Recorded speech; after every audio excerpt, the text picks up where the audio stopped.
Hi, welcome to the Gear Garage. My name is Zach, and this is my little show about whitewater things. And today I want to have another discussion about rescue PFDs or rescue belts that come on PFDs. And rescue belts are these fancy little belts that can go around PFDs. They have a ring in the back you can clip something to, and a quick release in the front. And they're useful for a couple things. One of them, this PFD has a toe tether or a cowtail. So if I'm kayaking, I can clip this onto a kayak and paddle it to shore. Or if I'm working as a safety kayaker, I can click this onto an unconscious victim and paddle them to shore. I don't think these were invented for that purpose, but a lot of people use them for that. These were really invented for somebody to easily clip into a rope. And I feel like a lot of the people that use these, or the people that invented these, were onshore rescue. They were people that show up to the scene like firefighters. They show up with gear and from shore perform a rescue. And as boaters, we're on river rescue. And so we have boats to go get things. And so some of the techniques using these, I think, aren't quite applicable to what we're doing. So anyway, I'll talk about these rescue harnesses a little bit. And I just want to start with a caveat that the intention of this video is for rafters. Mostly private rafters, maybe some guides can consider this. Kayaking is a whole different world. And just to give you some quick perspective about kayaking, I think these are pretty valuable for kayaking. If I'm going to kayak class 3, I probably may not wear a rescue vest, but when I'm going to go do creeks or class 5, I probably am. And I do have a friend who got pinned once and in a rapid, and the rescue loop in the back, people attached to it, saved his life. I know it's good for your own personal safety, so that's why I'm going to wear one. I could see an example of maybe where I might tie myself to a rope and jump in and save somebody. I can see theoretically how I might do that, but in reality, I don't think I will. Because I don't like being tied to ropes, and I don't like jumping in the river when I have a boat. But maybe I will. Who knows? Who knows? I've trained on it. Maybe I will. So anyway, for kayaking, I think these are kind of useful. For rafting, especially private boating, I don't think these rescue harnesses are that useful. And that's just my opinion. Some of you can point in the comments how you've saved a bunch of paddles and boats with them. But there are very few examples of a person wearing one of these harnesses and being attached to it and saving another person. And if you know of an example, leave it in the comment section below, because I am dying to learn of actual examples.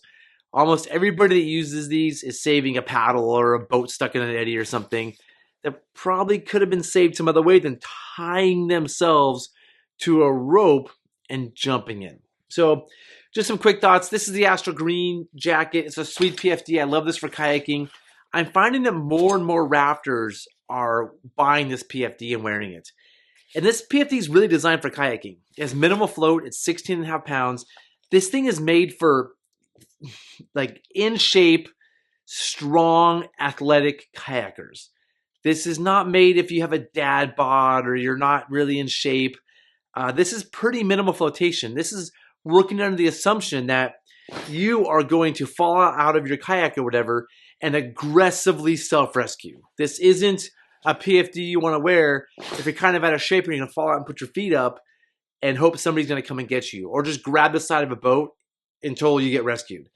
So if you're not physically fit enough to be aggressively self-rescuing, I don't think this minimal float PFD is a good idea for you. And when you add all this safety harness to it, it adds density.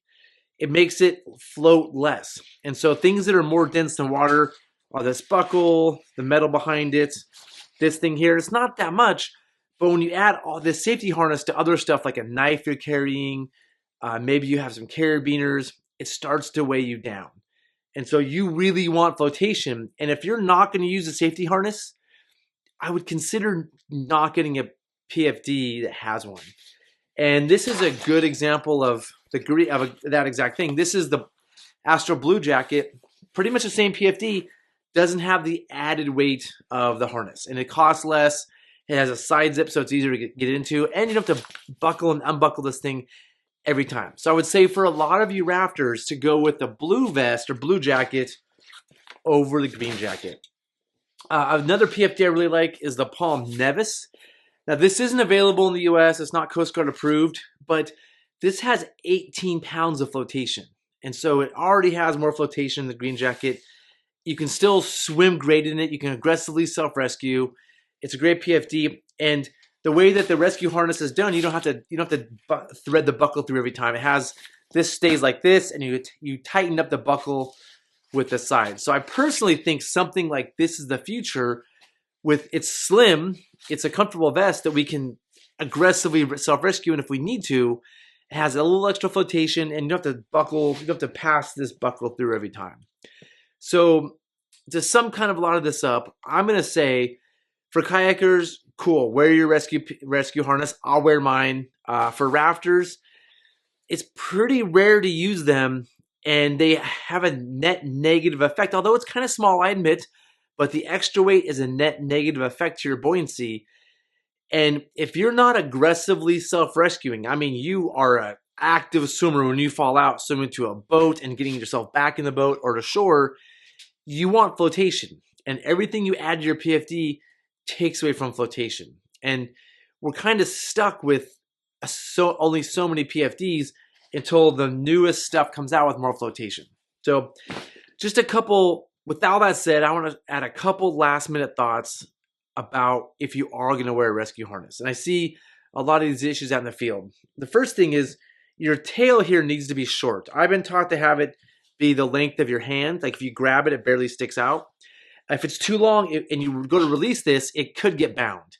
And so if you're wearing a rescue PFD and this thing is just like a foot long or 6 inches long, whatever, it kind of defeats the purpose a little bit. And so you definitely want to have this tail nice and short. And also, you should be trained with this and practice with it. If you've never used a rescue PFD in training in real life, it's kind of pointless to have one because your first time isn't going to be in the real world. And so I get that you want one because the green jacket looks super cool and it comes with it, but just get the blue jacket or get something else. You don't need it until you have training. And even if you have training in a rafting environment, it maybe saves a life somewhere, someday, but every little bit of again, buoyancy you take away with metal stuff affects your own personal safety a tiny bit. So I don't know, the risk reward to me is definitely a trade-off. And also just one thing to consider, you want to make sure that when you pull this, it definitely releases. And you also want to make sure when it's locked, it doesn't release. So let's say I'm attached to a rope and there's a ring in the back and I jump in the water above some nasty class 5 rapid logs in it. If I'm going to jump in to save somebody, I want to 100% know that this is not going to accidentally release and send me into the logs, right? 100%. Also, if I do jump in and I do need to release it because something dangerous is happening, I want to know 100% it's going to release. And so a key thing here is, I want to be very clear, you want to know 100% based on your body size and weight and type that this will release when you want it to and it won't release when you don't want it to.